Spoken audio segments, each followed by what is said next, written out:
তত্ত্বাবধায়ক সরকার ব্যবস্থা ফেরাতে রিভিউ শুনানি আজ। এই পদ্ধতি অন্তর্ভুক্ত করে সংবিধানের ত্রয়োদশ সংশোধনী গৃহীত হয় 1996 সালে।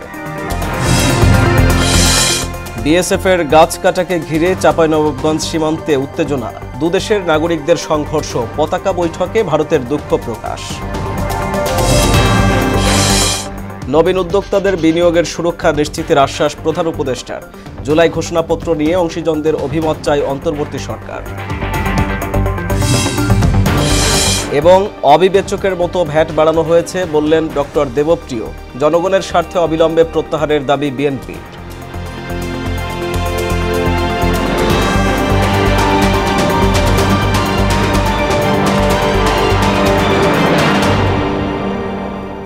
আসসালামু আলাইকুম, সবাইকে মোহনা সংবাদে স্বাগত। শুনছিলেন শিরোনাম, সঙ্গে আছি আমি আরিফুল ইসলাম। এবার পুরো খবর।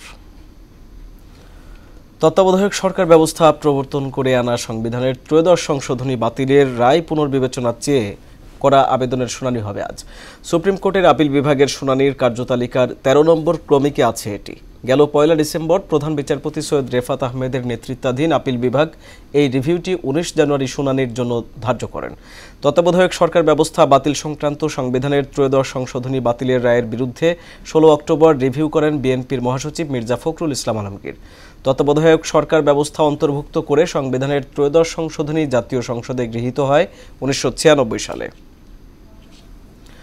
সীমান্তে বিএসএফের কাঁটাতারের বেড়া নির্মাণ নিয়ে উত্তেজনার রেশ না কাটতেই আবারও দ্বন্দ্বে জড়ালেন দুই দেশের নাগরিকরা। শনিবার চাঁপাইনবাবগঞ্জের কিরণগঞ্জ সীমান্তে অনুপ্রবেশ করে বিএসএফের গাছ কাটাকে কেন্দ্র করে দুপক্ষের সংঘর্ষে 4 বাংলাদেশি আহত হয়েছে। আন্তর্জাতিক আইন লঙ্ঘন করে বিএসএফ সদস্যরা সাউন্ড গ্রেনেড ছুড়েছে বলে জানান 59 বিজিবির অধিনায়ক লেফটেন্যান্ট কর্নেল গোলাম কিবরিয়া। পতাকা বৈঠকে বিএসএফের পক্ষ থেকে দুঃখ প্রকাশ করা হয়েছে বলেও জানান তিনি। নাসিম আলীর প্রতিবেদন, জানাচ্ছেন মাহমুদ হোসেন। শনিবার দুপুরে চাঁপাইনবাবগঞ্জের শিবগঞ্জ উপজেলার কিরণগঞ্জ সীমান্তে অনুপ্রবেশ করে বিএসএফের আম গাছ কেটে নিয়ে যাওয়াকে কেন্দ্র করে ঘটনার সূত্রপাত। গাছ কাটার পাশাপাশি তারা বাংলাদেশের ফসলের ক্ষেতও নষ্ট করে। বাংলাদেশিরা গিয়ে এর প্রতিবাদ জানালে ভারতের কয়েকশো লোক দেশীয় অস্ত্র নিয়ে ধাওয়া করে। শুরু হয় ইট পাটকেল নিক্ষেপ। মাঝে মাঝে বিএসএফ কাঁদানে গ্যাস ও ভারতীয়রা ককটেল নিক্ষেপ করে। এই ককটেল মারে, বম মারে, ককটেল মারে, সব মারে, আর আমরা খালি হাতে। ওরা আমাদের জমিতে এসে দখল করছে, ওদের আমাদের যাই কিছু হয়ে যাক, ওদের আমরা কোনো রকম ছাড় দিব না। আমরা এখানে আসছি এবং তাদেরকে আমরা প্রতিরোধ গড়ে তুলেছি। উত্তেজনা এক পর্যায়ে চৌকা সীমান্তের প্রায় 2 কিলোমিটার এলাকা জুড়ে ছড়িয়ে পড়ে। সংঘর্ষে আহত হয়েছেন 4 বাংলাদেশি। বর্তমানে সীমান্তে থমথমে পরিস্থিতি বিরাজ করছে। আমাদের প্রায় 10 জন মতন আহত হয়েছে। প্রায় কারো পাথরে চালাচ্ছে, তীর-ধনুক চালাচ্ছে, বিভিন্ন ধরনের ইয়া চালাচ্ছে। এই দেশকে আমরা কখনোই ব্যবহার করতে দেব না, ভারতকে আমরা দেব না, 1 ইঞ্চি মাটি আমরা ছেড়ে দেব না। জোর করে এখানে বাংলাদেশের ভিতরে ঢুকে এই গাছগুলা কেটে ফেলছে। পাবলিক বাধা দেওয়ার কারণে এই দুই দেশের পাবলিকের সংঘর্ষ। তারা বম ফুটাচ্ছে, এখানে গ্যাস ছাড়ছে। 59 বিজিবির অধিনায়ক লেফটেন্যান্ট কর্নেল গোলাম কিবরিয়া জানান, পতাকা বৈঠকে বিএসএফ দুঃখ প্রকাশ করেছে, তবে সম্পূর্ণ বিচার না হওয়া পর্যন্ত মাঠে থাকবে বিজিবি। এখানে আমাদের বাংলাদেশি কিছু আম গাছ ছিল, তো ভারতের নাগরিকরা আমাদের এই বাংলাদেশি আম গাছ কাটাকে নিয়ে একটা ভারতীয় নাগরিক এবং বাংলাদেশের নাগরিকের মধ্যে একটা উত্তেজনার পরিস্থিতি সৃষ্টি হয়। বিএসএফ এর পক্ষ থেকে দুঃখ প্রকাশ করা হয়েছে, এই যে গাছগুলি কাটা হয়েছে এটা অন্যায় হয়েছে এবং তাদের পক্ষ থেকে তারা এটা ব্যবস্থা নেবে। আন্তর্জাতিক আইন ভঙ্গ করে বিএসএফ সাউন্ড গ্রেনেড নিক্ষেপ করেছে বলে অভিযোগ করেন তিনি। বিভিন্ন মব কন্ট্রোল করার জন্য ওরা সাউন্ড গ্রেনেড নিক্ষেপ করেছে, যেটা ইন্টারন্যাশনাল আইন যেটা আছে এটা ভঙ্গ করেছে। সম্পূর্ণ বিচার না হওয়া পর্যন্ত আমরা গ্রাউন্ডে আছি। সীমান্ত রক্ষায় বিজিবি ও দেশপ্রেমিক জনতা সতর্ক আছে বলেও জানান লেফটেন্যান্ট কর্নেল গোলাম কিবরিয়া। মাহমুদ হোসেন, মোহনা সংবাদ। নবীন উদ্যোক্তারা যাতে নিরাপদে কাজ করতে পারেন ও বিনিয়োগ নিয়ে বিপদে না পড়েন তা নিশ্চিতে কাজ করছে সরকার, এমনটা জানিয়েছেন প্রধান উপদেষ্টা প্রফেসর মোহাম্মদ ইউনূস। শনিবার রাষ্ট্রীয় অতিথি ভবন যমুনায় নবীন উদ্যোক্তাদের সঙ্গে বৈঠকে একথা বলেন তিনি। এতে 15 জন নারী ও পুরুষ উদ্যোক্তা অংশ নেন। এ সময় আর্থিকভাবে স্বাবলম্বী হয়ে ওঠার সংগ্রামের চিত্র তুলে ধরেন উদ্যোক্তারা। উদ্যোক্তাদের সংগ্রামের গল্প শুনে উচ্ছ্বসিত প্রধান উপদেষ্টা বলেন, দারিদ্র্যমুক্ত বাংলাদেশ গড়তে তরুণদের ভূমিকা জরুরি। জুলাই ঘোষণাপত্র নিয়ে অংশীজনদের অভিমত চায় অন্তর্বর্তী সরকার। চিঠির মাধ্যমে মতামত পাঠানো যাবে 23 জানুয়ারি পর্যন্ত। এমন তথ্য জানিয়ে প্রধান উপদেষ্টার প্রেস উইং বলেছে, জনগণের উপস্থিতিতে শিগগিরই ঘোষণাপত্র দেওয়া হবে। এদিকে বিভিন্ন অভিযোগে অভিযুক্ত আলী হোসেন শিশিরকে আশ্রয় দিয়েছেন এসএসএফ ডিজি। এমন ফেসবুক পোস্টকে মিথ্যা ও বানোয়াট বলে দাবি করেছে প্রেস উইং। মাহবুব হোসেন রিপনের রিপোর্ট। জুলাই ঘোষণাপত্র নিয়ে বৃহস্পতিবার রাজনৈতিক দল এবং অংশীজনের সঙ্গে বৈঠক করেন প্রধান উপদেষ্টা ডক্টর মোহাম্মদ ইউনূস। সেখানে ঘোষণাপত্র নিয়ে আরও আলোচনা এবং বিশ্লেষণের দাবি জানায় দলগুলো। পরবর্তী কর্মপন্থা হিসেবে রাজনৈতিক দলসহ অন্যান্য অংশীজনের কাছ থেকে মতামত জানতে চাইছে অন্তর্বর্তী সরকার। এক সংবাদ বিজ্ঞপ্তিতে প্রধান উপদেষ্টা প্রেস উইং জানায়, চিঠির মাধ্যমে মতামত পাঠানো যাবে প্রধান উপদেষ্টার কার্যালয়ে। আগামী 23 জানুয়ারি পর্যন্ত অভিমত জানানো যাবে। এরপর জনগণের উপস্থিতিতে তা ঘোষণা করা হবে। এদিকে এসএসএফ ডিজিকে নিয়ে দেয়া ফেসবুক পোস্ট বানোয়াট বলে দাবি করেছেন প্রধান উপদেষ্টা প্রেস উইং। কোনো ধরনের তদন্ত ছাড়াই এমন পোস্ট এসএসএফ ডিজি তথা বাংলাদেশ সেনাবাহিনীর ভাবমূর্তি ক্ষুণ্ণ করার পরিকল্পিত প্রয়াস বলছে প্রেস উইং। এছাড়া গেল বছরের 4 আগস্ট থেকে দেশের বিভিন্ন এলাকায় 40টি মাজার ও 44টি দরগায় হামলা হয়েছে বলে আলাদা বিজ্ঞপ্তিতে জানিয়েছে প্রধান উপদেষ্টা প্রেস উইং। এসব ঘটনায় এখন পর্যন্ত 23 জনকে গ্রেপ্তার করা হয়। মাহবুব হাসান রিপন, মোহনা সংবাদ, ঢাকা। প্রত্যক্ষ কর আহরণের পরিকল্পনা ছাড়াই অবিবেচকের মতো ভ্যাট বাড়ানো হয়েছে বলে মন্তব্য করেছেন সেন্টার ফর পলিসি ডায়ালগ সিপিডির সম্মাননীয় ফেলো এবং শ্বেতপত্র প্রণয়ন কমিটির প্রধান ডক্টর দেবপ্রিয় ভট্টাচার্য। তিনি বলেন, প্রশাসনিক কাঠামোতে গুরুত্ব দেওয়া হলেও অর্থনৈতিক সংস্কারে মনোযোগ নেই অন্তর্বর্তী সরকারের। শনিবার শ্বেতপত্র প্রণয়ন কমিটি আয়োজিত সিম্পোজিয়ামে এসব কথা বলেন তিনি। আর অর্থনীতিবিদরা বলেন, টেকসই অর্থনীতি গড়ে তোলার মতো কোনো পদক্ষেপ এখনো দেখা যায়নি। এসইউ সেলিমের প্রতিবেদন। লক্ষ্য করেছি সাম্প্রতিককালে সরকারের পক্ষ থেকে আরেকটি। শনিবার রাজধানীর আগারগাঁওয়ের বিআইসিসির কার্নিভাল হলে শ্বেতপত্র প্রণয়ন কমিটি 2024 আয়োজিত শ্বেতপত্র এবং অথপর অর্থনৈতিক ব্যবস্থাপনা শীর্ষক সিম্পোজিয়ামের আয়োজন করা হয়। এতে centre for policy dialogue CPD সম্মানীয় ফেলো ডক্টর দেবপ্রিয় ভট্টাচার্য কর ও ভ্যাট বাড়ানোর কঠোর সমালোচনা করেন। অর্থনীতিতে গতি ফেরাতে আমলাদের দৌরাত্ম্য কমিয়ে দ্রুত সংস্কার বাস্তবায়নের পরামর্শ দেন তিনি। সরকারের এত বড় ঘাটতি অবস্থানের ভিতরেও যেখানে কর আহরণ হচ্ছে না এবং ব্যয় সংকোচন করা হচ্ছে এবং সেই রকম একটি সময় এসে মহার্ঘ ভাতা পাশ করিয়ে নিতে পারে এই তত্ত্বাবধায়কের সরকারের কাছ থেকে, এইটা আমাদের জন্য অচিন্তনীয় একটা বিষয় ছিল, যেখানে সাধারণ মানুষ দ্রব্যমূল্যের পিষ্ট হচ্ছে এবং সেখানে ভ্যাট বাড়ানো হচ্ছে। আওয়ামী লীগ শাসনামলের ডাটা নির্ভর অর্থনীতির কঠোর সমালোচনা করেন শীর্ষ অর্থনীতিবিদরা। অর্থনৈতিক পরিস্থিতির স্থিতিশীলতা, প্রবৃদ্ধির ধারা, কর্মসংস্থান, দারিদ্র্য বিমোচন ও সামাজিক সুরক্ষা নিশ্চিতে সংস্কার বাস্তবায়নের তাগিদ দেন তারা। আমরা যেটা পেয়েছি সেটা হলো যে বিভিন্ন সময়ে পলিসি মেকাররা রাজনৈতিকভাবে এই তথ্য পাকের জিডিপি বলি, ইনফ্লেশন বলি, এটাকে আটকে রেখেছেন এবং তাদের পছন্দ মতো না হলে এটা ব্যবহার করা হচ্ছে। গত সরকারের সময় অর্থ লুণ্ঠন যতটা হয়েছে, আমি মনে করি যে তার চাইতে অনেক ক্ষতি হয়েছে প্রতিষ্ঠান ধ্বংস হয়। প্রতিষ্ঠানগুলো ধ্বংস হয়ে যাওয়ার তার ইম্প্যাক্টটা থাকে একটা দীর্ঘ সময়। একটা সেবার প্রবণতা দিতে হবে, এখন কিন্তু সেটা নাই। আমরা যে কার জন্য কাজ করি, সংস্কারটা কিসের জন্য? এই শ্বেতপত্রের অপর পারে কি আছে, সংস্কারের অপর পারে কি আছে? আছে সেবা।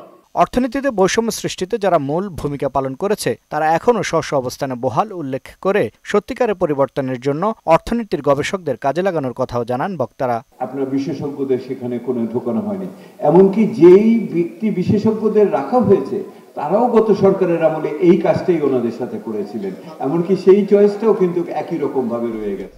এসইউ সেলিম, মোহনা সংবাদ, ঢাকা। অন্তর্বর্তী সরকারের আরোপিত ভ্যাট ট্যাক্স জনগণের ভোগান্তি আরও বাড়াবে বলে মন্তব্য করেছেন বিএনপি মহাসচিব মির্জা ফখরুল ইসলাম আলমগীর। তিনি বলেন, এই সরকারের অর্থনৈতিক ভিত্তি তৈরির দিকে তেমন মনোযোগ নেই। আর দেশের মানুষের কথা চিন্তা করে অন্তর্বর্তীকালীন বাজেট প্রণয়নের পরামর্শ দিয়েছেন দলের স্থায়ী কমিটির সদস্য আমির খসরু মাহমুদ চৌধুরী। অবিলম্বে কর ও ভ্যাট আরোপের সিদ্ধান্ত প্রত্যাহারের দাবিও জানান তারা। বিস্তারিত তানজিদ ভ্রিয়ার প্রতিবেদনে। আমরা শুরু করি। দ্রব্যমূল্য বৃদ্ধির পাশাপাশি শুল্ক ও কর আরোপ নিয়ে দলের অবস্থান তুলে ধরতে সংবাদ সম্মেলন করে বিএনপি, যেখানে মহাসচিব মির্জা ফখরুল ইসলাম আলমগীর, স্থায়ী কমিটির সদস্য আমির খসরু মাহমুদ চৌধুরী ও চেয়ারপারসনের উপদেষ্টা ইসমাইল জবিউল্লাহ উপস্থিত ছিলেন। আমির খসরু মাহমুদ চৌধুরী বলেন, জনগণের চাহিদা বিবেচনা না করে কর আরোপ করে সহজ উপায় বেছে নিয়েছে অন্তর্বর্তী সরকার। বিগত সরকারের লুটপাটের যে বাজেট, সেখান থেকে তারা সরে এসে তাদেরকে নিজস্ব একটা এই সময়ের জন্য যতদিন তারা থাকবে ক্ষমতায় একটা অন্তর্বর্তীকালীন বাজেট দেওয়া উচিত ছিল বলে আমি মনে করি। জনগণের উপর ভ্যাট না চাপিয়ে অপ্রয়োজনীয় উন্নয়ন কর্মকাণ্ডের পরিচালন ব্যয় ও স্বায়ত্তশাসিত প্রতিষ্ঠানগুলোর ঋণ বাজেট কমানোর দিকে নজর দেওয়ার পরামর্শ দেন বিএনপি মহাসচিব। অত্যন্ত উদ্বেগের বিষয়, বর্তমান অন্তর্বর্তী সরকার এই চ্যালেঞ্জগুলোকে কার্যকর উপায়ে মোকাবেলা না করে একটি অর্থনৈতিক গঠনের ভিত্তি তৈরির দিকে মনোযোগ না দিয়ে চলতি অর্থ বছরের মাঝপথে হঠাৎ করে ভ্যাট শুল্ক বৃদ্ধি করল, যা সহজ কিন্তু জনগণের জন্য কল্যাণকর নয়। 100-র বেশি পণ্যে ভ্যাট ও সম্পূরক শুল্ক আরোপে দৈনন্দিন জীবনে নেতিবাচক প্রভাব পড়বে বলে জানান তিনি। আওয়ামী সরকারের ন্যায় টাকা ছাপানোর মতো অর্থনীতির জন্য অত্যন্ত ক্ষতিকর পদক্ষেপটি গ্রহণ করলো, যা দেশের উচ্চ মূল্যস্ফীতিকে আরো বাড়িয়ে দিয়েছে। প্রতিটা সরকার কুইক সেন্টার বিদ্যুৎ উৎপাদনের ক্যাপাসিটি চার্জ বাবদ বর্তমান বাজেটে বরাদ্দ রেখেছিল 40,000 কোটি টাকা, যার পরিমাণ 2023-24 অর্থ বছরে ছিল 32,000 কোটি টাকা। মেয়াদ শেষ হয়ে গেলেও নিজেদের স্বার্থে বছরের পর বছর বাড়ানো হয়েছে এগুলোর মেয়াদ। ভ্যাট ট্যাক্সের সিদ্ধান্ত অন্তর্বর্তী সরকারের মুদ্রানীতি, রাজস্ব নীতি ও বাজার ব্যবস্থাপনায় ঘাটতি তৈরি হবে বলেও মনে করেন ফখরুল ইসলাম আলমগীর। দ্রুত নির্বাচনের দিকে যেত, যেটা আমরা বারবার বলে আসছি, যে প্রশ্নটা করা হয়েছে, যে মূল বিষয়টা তো হচ্ছে জবাবদিহিতা নিশ্চিত করলে আপনার অনেক সমস্যাই সমাধান হয়ে যায়। তানজিদ ভুইয়া, মোহনা সংবাদ, ঢাকা। তরুণ প্রজন্মের পঙ্গুত্ব বরণ ও জীবনদানের উদ্দেশ্যই ছিল সমাজ থেকে দুঃশাসন ও দুর্নীতির কবর রচনা করা, এমন মন্তব্য করেছেন জামায়াতে ইসলামীর আমির ডাক্তার শফিকুর রহমান। দুপুরে রাজশাহীর মাদ্রাসা মাঠে জেলা জামায়াতে ইসলামীর কর্মী সম্মেলনে একথা বলেন তিনি। আওয়ামী লীগের পলায়ন ও পরাজয়ই প্রমাণ করে ক্ষমতা চিরস্থায়ী নয়, সুতরাং আগামীতে কারা জাতির খেদমতের দায়িত্ব পালন করবে তা আল্লাহই নির্ধারণ করবে বলেও মন্তব্য করেন জামায়াত আমির। আমাদের সন্তানেরা এত রক্ত কেন দিল, জীবন কেন দিল, পঙ্গু কেন হলো? তারা চেয়েছে সমাজ থেকে সব ধরনের দুঃশাসন এবং দুর্নীতির কবর রচনা হোক। এই দেশে অনেকে শাসন করেছেন, আগামীতে হয়তো আল্লাহ যাদেরকে পছন্দ করবেন তারা এই জাতির খেদমতের দায়িত্ব পালন করবেন। চলতি বছরে 5টি ঝুঁকিতে রয়েছে বাংলাদেশের অর্থনীতি। এর মধ্যে সবচেয়ে বড় ঝুঁকির বিষয়টি হচ্ছে মূল্যস্ফীতি।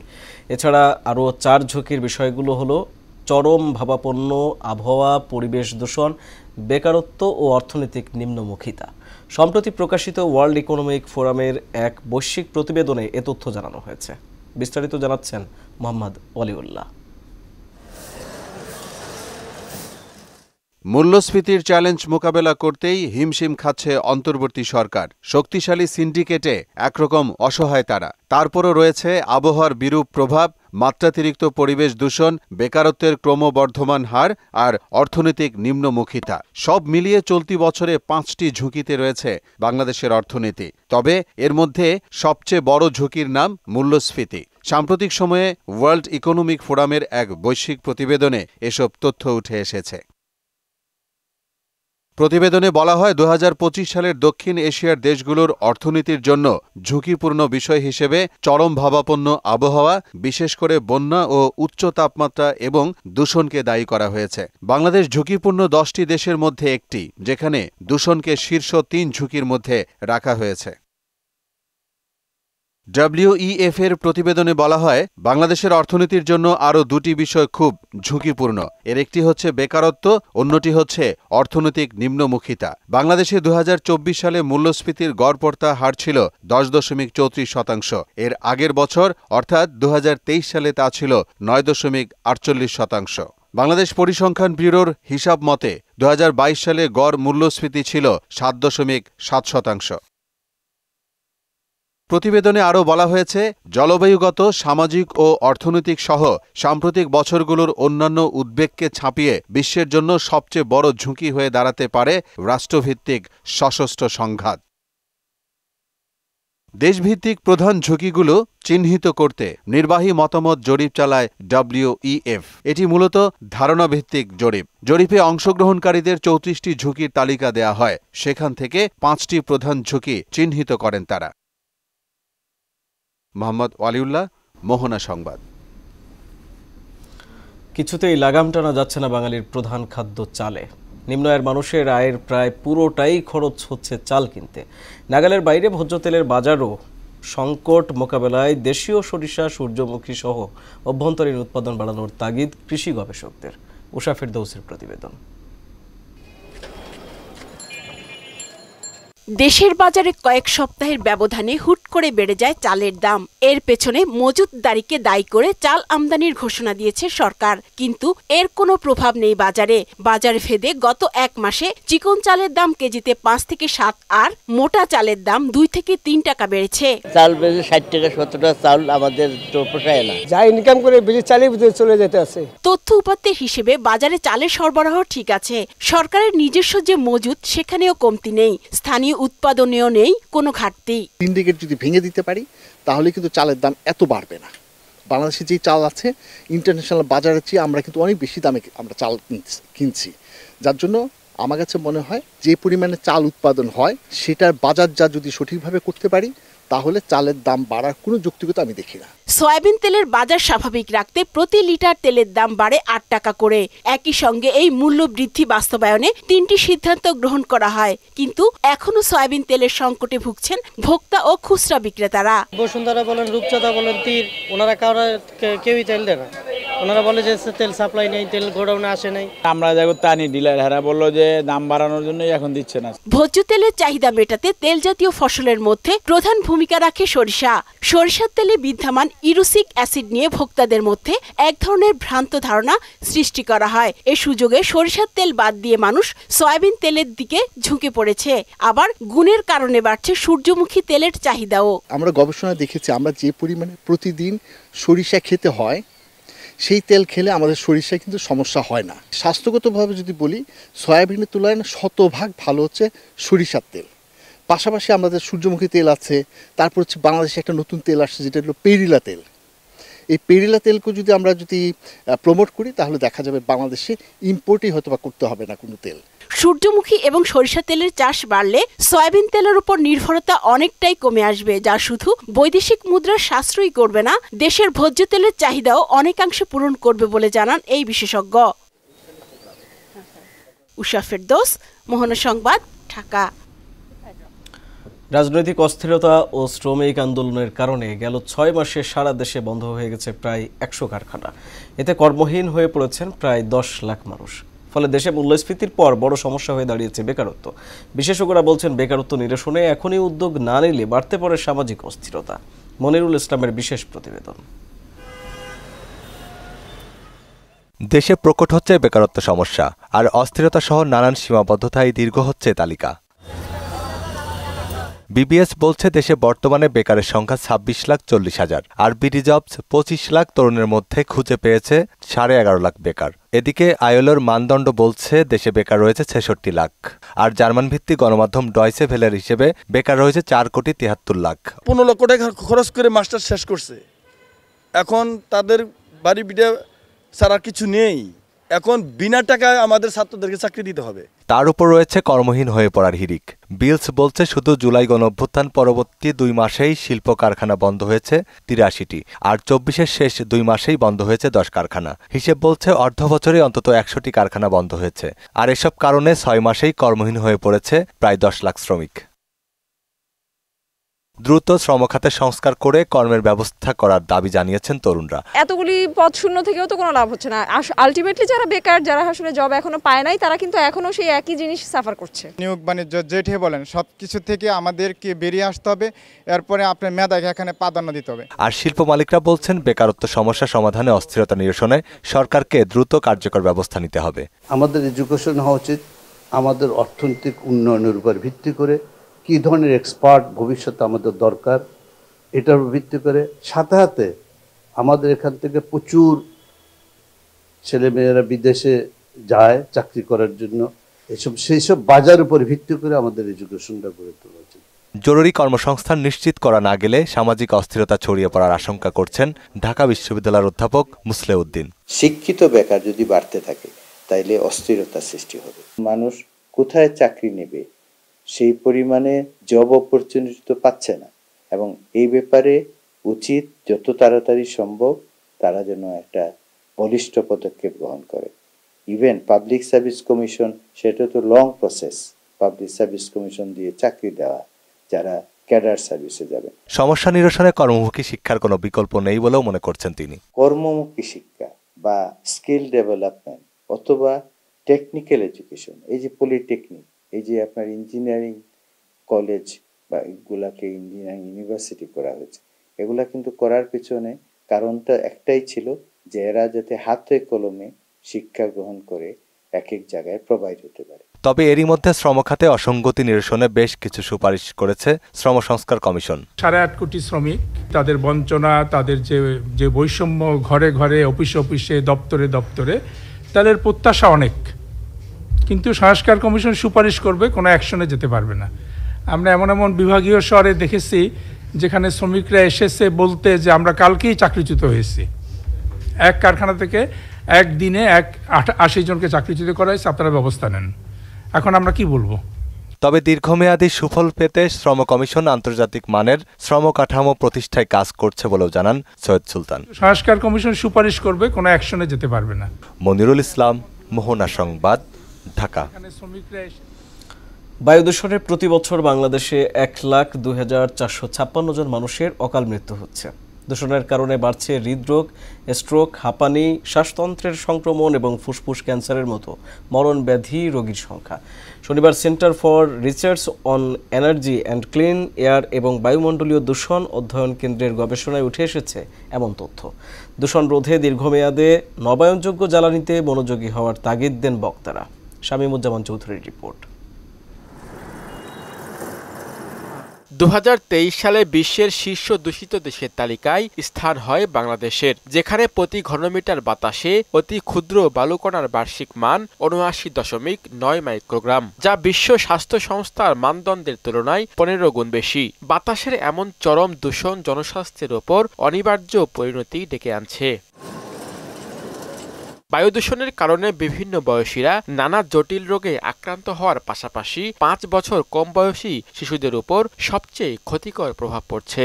যখন আমরা দূষিত বাতাস গ্রহণ করছি, বাতাসের মধ্যে কার্বন পার্টিকেল বেশি থাকে, তখন কিন্তু সেটা আমাদের ফুসফুসকে আক্রান্ত করে, যার ফলে হৃদপিণ্ড আমাদের সচল থাকে না, অচল হয়ে যাচ্ছে কাজ করতে করতে, এবং আমাদের আলটিমেটলি ফেল হচ্ছে, কিডনি ফেলিওর হয়ে যাচ্ছে এবং আমাদের রেসপিরেটরি ফেলিওর, মৃত্যুর দিকে ধাবিত হচ্ছে। আমরা আগে শুনতাম বায়ু দূষণ, কিন্তু এখন চোখে দেখতে পাচ্ছি। আপনি গাছের পাতার দিকে তাকান, প্রচুর ময়লা ধুলাবালু জমে আছে, কিন্তু different type of particular matter ছাড়াও অনেক কিছু আছে। 2 সিটি কর্পোরেশন থেকে প্রতিদিন আপনাদের ধারণা আছে প্রায় 7 থেকে 8,000 টন বর্জ্য উৎপন্ন হয়। সেখান থেকেও একটা বেশ বাল্কি অ্যামাউন্ট আসতেছে, 11%-12%-এর মতো, এটা PM 2.5 হচ্ছে। বিশেষজ্ঞরা বলছেন, ঢাকার বায়ু দূষণের মাত্রা বেড়ে গিয়ে এমন পর্যায়ে পৌঁছেছে তা শুধু মানুষের শরীরেই প্রভাব ফেলছে না, বরং বিপর্যস্ত করে তুলছে মানসিক স্বাস্থ্যকেও। এই রিপোর্ট অনুযায়ী আপনাদেরকে যে তথ্যটি আমরা দিতে চাচ্ছি, যে শুধুমাত্র PM 2.5 এর এক্সিস্টিং যেই কনসেন্ট্রেশন আছে, সেই কনসেন্ট্রেশনটি যদি আমরা কমিয়ে আনতে পারি, তাহলে বছরে 1,02,456 জনের মৃত্যু আমরা ঠেকাতে পারবো। প্রিমেচিউর বার্থ যে বিষয়টি আছে, সেটি কমিয়ে আনা যাবে প্রায় 9 লক্ষের কাছাকাছি। এখন ডেভেলপমেন্ট করলে সেটা শহরের জন্য আরও কি হবে, সেখানে আরও বায়ু দূষণ হবে, সেখানে আরও পপুলেশন আসবে। আপনি যত অবকাঠামো করেন, উড়াল সেতু, পাতাল সেতু, লাভ হবে না, এই শহরকে বাঁচানো যাবে না। গবেষণায় দেখা যায়, বায়ু দূষণের কারণে বিশ্বের সবচেয়ে দূষিত দেশগুলোর মানুষের গড় আয়ু 2.7 বছর হ্রাস পেয়েছে। শামীমুজ্জামান চৌধুরী, মোহনা সংবাদ, ঢাকা। শনিবার ছুটির দিনে জমজমাট ছিল ঢাকা আন্তর্জাতিক বাণিজ্য মেলা। মূল্যছাড়ের ঘোষণায় গৃহস্থালী সামগ্রী ও খাবারের দোকানে বেশি ঝুঁকছেন ক্রেতারা। মেলার মাঝামাঝি সময়ে এসে প্রত্যাশার চেয়ে বেশি দর্শনার্থীর সমাগম হওয়ায় খুশি বিক্রেতারা। বিস্তারিত জানাচ্ছেন মুনতাসির মামুন। পূর্বাঞ্চলের বাংলাদেশ চায়না ফ্রেন্ডশিপ এক্সিবিশন সেন্টারে চলছে ২৯তম আন্তর্জাতিক বাণিজ্য মেলা। সাপ্তাহিক ছুটির দিনে ক্রেতা ও দর্শনার্থীদের ভিড়ে উৎসবমুখর পরিবেশ সৃষ্টি হয়েছে মেলা প্রাঙ্গণে। ছেলের জন্য একটা ব্লেজার নিব, খুঁজতেছি, আরো কিছু জিনিস আনছি আমি ওই পাকিস্তানি শোরুমগুলো থেকে, ইন্ডিয়ান থেকে। আমার কাছে রিজনেবলি মনে হয়েছে।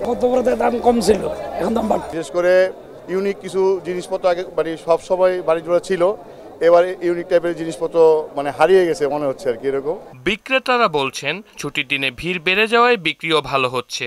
ক্রেতারা আকৃষ্ট হচ্ছেন আকর্ষণীয় ছাড়ের ঘোষণা শুনে। গত বছরের তুলনায় এবার আমাদের কালেকশনও প্রচুর, কালেকশনও বেশি, কাপড়ের মানও অনেক ভালো। আর আমরা এই বছর আমরা যে ব্লেজারে যে প্রাইসটা বসাইছি একদম রিজনেবল। ওয়াশিং মেশিনের সাথে, চুলার সাথে, পরে মাইক্রোওয়েভ মাল্টিফাংশন ওভেনের সাথে, যেটা 10-in-1 স্যার। এই 10-in-1 এর ভিতরে একটা ওভেনের ভিতরে 10টার কাম করতে পারবেন। এভাবে করে আমরা এগুলোর ভিতরে অফার দিতেছি। প্রাইস রিজনেবলের ভিতর মোটামুটি ভালোই আছে। কিছুদিন আগে শুল্কটা বাড়িয়ে দিল সরকার, তো আমরা ওই প্রাইসে দিতে পারছি না, হয়তো তার থেকে 200-100 টাকা বাড়তি নিচ্ছে। গৃহস্থলী সামগ্রী, ইলেকট্রনিক্স আর পোশাকের দোকানে ছিল উপচে পড়া ভিড়। কুকারিজের আইটেম বেশি কিনছি বেশ কয়েকটা, আর আপনার বেডশিট কিনছি। দামের তারতম্য গতবারের তুলনায় মোটামুটি সিমিলারিটি সেম আছে আর কি বলা যায়। ভালো লাগছে, কিন্তু আমি এখনো ইরানি স্টলটা, তারপর ওই যে কি বলে থাইল্যান্ডি, এগুলো পাই নাই। গতবারের তুলনায় এবারে প্রাইসটা একটু বেশি মনে হচ্ছে। প্রতিদিন সকাল 10টা থেকে 9টা পর্যন্ত চলে মেলা, তবে সাপ্তাহিক ছুটির দিনে সময় বাড়ে 1 ঘন্টা। মুনতাসির মামুন, মোহনা সংবাদ, ঢাকা। নিষিদ্ধ ছাত্র সংগঠন ছাত্রলীগের সন্ত্রাসী কর্মকাণ্ডের বিচার সহ কয়েক দফা দাবিতে মার্চ ফর জাস্টিস কর্মসূচি করেছে বাংলাদেশ জাতীয়তাবাদী ছাত্রদল। শনিবার রাজধানীর ইঞ্জিনিয়ার্স ইনস্টিটিউশনের সামনে থেকে এ পদযাত্রা শুরু হয়ে কেন্দ্রীয় শহীদ মিনারে গিয়ে শেষ হয়। পদযাত্রায় ছাত্রদলের সভাপতি রাকিবুল ইসলাম রাকিব ও সাধারণ সম্পাদক নাসির উদ্দিন নাসির সহ অন্য নেতারা উপস্থিত ছিলেন। ছাত্রলীগ ও আওয়ামী লীগ বিরোধী বিভিন্ন স্লোগান দেন পদযাত্রায় অংশগ্রহণকারীরা। নিরাপদ ক্যাম্পাস, একটা শিক্ষার্থী বান্ধব ক্যাম্পাস আমরা চাই। হলগুলোতে যেন শিক্ষার্থীরা নিরাপদে বসবাস করতে পারে। আপনারা জানেন যে গত 16 বছরে একটা হলগুলো ছিল আমাদের টর্চার সেলের মতো, ছাত্রলীগের একটা টর্চার সেল বানিয়েছে। রাজধানীর বনানীর বাসায় বাথরুমে গ্যাস লাইটার বিস্ফোরণে দগ্ধ জাতীয় কবি কাজী নজরুল ইসলামের নাতি বাবুল কাজীর চিকিৎসায় 16 সদস্যের একটি মেডিকেল বোর্ড গঠন করা হয়েছে। বোর্ডের প্রধান করা হয়েছে জাতীয় বার্ন ও প্লাস্টিক সার্জারি ইনস্টিটিউটের পরিচালককে। ইনস্টিটিউটের জরুরি বিভাগের আবাসিক চিকিৎসক শাওন বিন রহমান এ তথ্য নিশ্চিত করেছেন। শনিবার ভোর 5:30টার দিকে দুর্ঘটনায় দগ্ধ হন বাবুল কাজী। এরপর তাকে বার্ন ইনস্টিটিউটে ভর্তি করানো হয়। ফরিদপুরের নগরকান্দায় মসজিদের মাইকে ঘোষণা দিয়ে দুদল গ্রামবাসীর মধ্যে দফায় দফায় সংঘর্ষের ঘটনায় পুলিশ সাংবাদিক সহ অর্ধশতাধিক আহত হয়েছেন। শনিবার উপজেলার সলিথা ও মিরাকান্দা গ্রামের মধ্যে এ সংঘর্ষ বাধে। এ সময় 20টির বেশি ব্যবসা প্রতিষ্ঠান ও বাড়িঘরে ভাঙচুর চালানো হয়। পুলিশ জানায়, আধিপত্য বিস্তার ও পূর্বশত্রুতার জেরে সলিথা গ্রামে ওয়াজ মাহফিল সংঘর্ষ শুরু হয়। আহতদের ফরিদপুর মেডিকেল সহ বিভিন্ন হাসপাতালে চিকিৎসা দেওয়া হচ্ছে। ঘটনাস্থলে অতিরিক্ত পুলিশ ও সেনা সদস্য মোতায়েন করা হয়েছে। ধর্মীয় সম্প্রীতি ও সাংস্কৃতিক বৈচিত্র্য রক্ষায় সরকার নানা পরিকল্পনা নিচ্ছে বলে জানিয়েছেন সংস্কৃতি উপদেষ্টা মোস্তফা সরোয়ার ফারুকী। শনিবার বিকেলে নারায়ণগঞ্জের সোনারগাঁয়ে বাংলাদেশ লোকজ ও কারুশিল্প ফাউন্ডেশনের উদ্যোগে মাসব্যাপী লোকজ মেলায় একথা বলেন তিনি। যে কোনো বিপদে সব ধর্ম বর্ণের মানুষ একে অন্যের পাশে দাঁড়ায় বলেও মন্তব্য করেন উপদেষ্টা। বাংলাদেশ হচ্ছে বৈচিত্র্যের জায়গা, এই বৈচিত্র্য রক্ষার জন্য আমরা সব কাজ করব। মুসলমানরা হিন্দুদের মন্দির পাহারা দিয়েছি, আমরা নিজেরা নিজেদের মহল্লা পাহারা দিয়েছি, আমরা নিজেরাই নিজেদের পাশে দাঁড়িয়েছি। এই উদাহরণটা দিলাম আমি এটা বোঝানোর জন্য যে এটাই বাংলাদেশ, এটাই বাংলাদেশের স্পিরিট। দেশের বাইরের খবর। ইরানের রাজধানী তেহরানে সুপ্রিম কোর্টে 2 বিচারককে গুলি করে হত্যা করা হয়েছে। দেশটির বিচার বিভাগীয় গণমাধ্যম মিজানের তথ্য মতে হামলার পর আত্মহত্যা করে হামলাকারী। এছাড়া ইরানের রাষ্ট্রীয় গণমাধ্যম জানায় 2 জন নিহতের পাশাপাশি হামলায় আহত হয়েছেন আরও একজন। হত্যার শিকার হওয়া বিচারকরা হলেন আলী রাজিনী এবং মোহাম্মদ মঘিশে।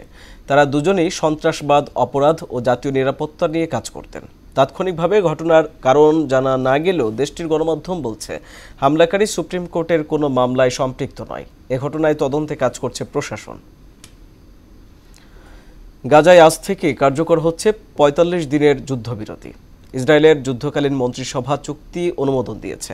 ৩ ধাপে বাস্তবায়ন হতে যাওয়া চুক্তির প্রথম পর্যায়ে ৭৩৭ ফিলিস্তিনিকে মুক্তি দেবে তেল আবিব। বিপরীতে ৩৩ জিম্মিকে মুক্ত করবে হামাস। বিস্তারিত কাজী শাহরিনের ডেস্ক রিপোর্টে।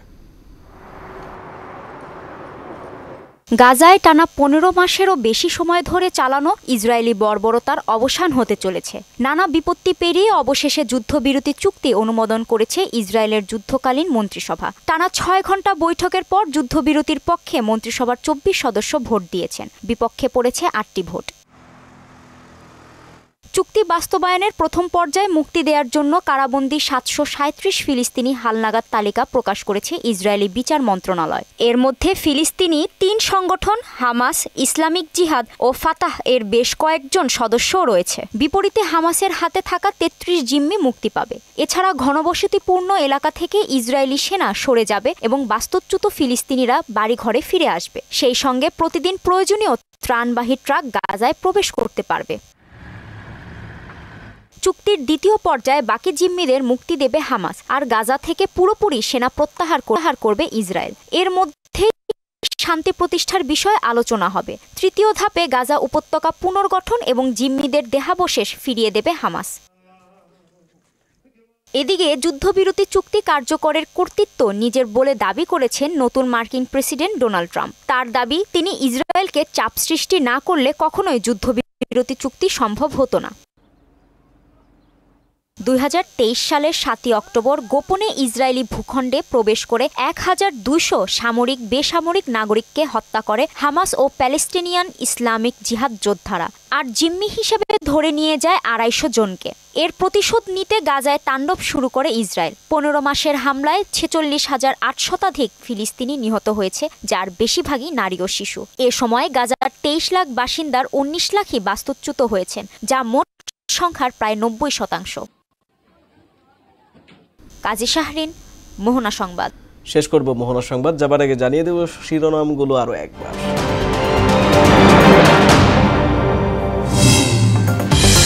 তত্ত্বাবধায়ক সরকার ব্যবস্থা ফেরাতে রিভিউ শুনানি আজ। এই পদ্ধতি অন্তর্ভুক্ত করে সংবিধানের 'ত্রয়োদশ সংশোধনী গৃহীত হয় ১৯৯৬ সালে। বিএসএফ এর গাছ কাটাকে ঘিরে চাঁপাইনবাবগঞ্জ সীমান্তে উত্তেজনা।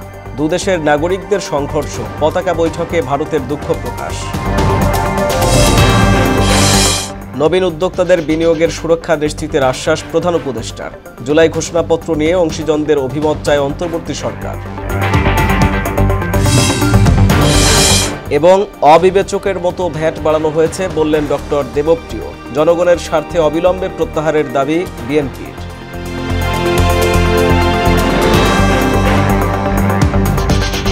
এই ছিল মোহনা সংবাদে। মোহনার সবশেষ খবর জানতে ভিজিট করুন www.mohana.tv। সংবাদ দেখতে পারেন ফেসবুক, ইউটিউবেও।